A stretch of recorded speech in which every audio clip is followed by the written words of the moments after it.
Hello guys, nakakamiss ang ganitong lugar. Tara, samahan niyo ako.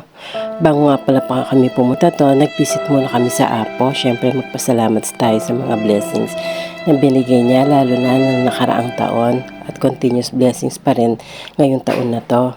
Bumili lang rin pala kami ng food namin na dadalhin namin doon sa pupuntahan namin. Nakaka-toxic na kasi kailangan nating mag-relax at mag-unwind.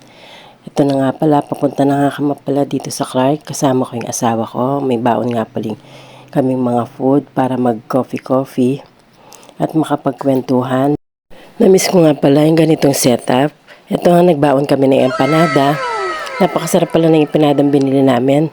Nagbili na rin kami ng barbecue at ng mami. Napakasarap din ng mami. Mainit-init, sobrang init. Kita nyo mainit pero napakalamig po ng panahon. Parang nasa Baguio nga kami kasi open space. Kung napansin nyo, wala yung mga anak namin. Nag-aaral kasi sila kaya kami lang dalawa. Nakakamiss nga dati kasi sila yung kasama namin. Pero meron pa namang ibang araw. Ang sarap ng ganitong kwentuhan.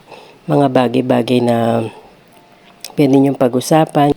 After na nga po pala doon, umuwi na kami. Yun lang po share ko. Thanks for watching.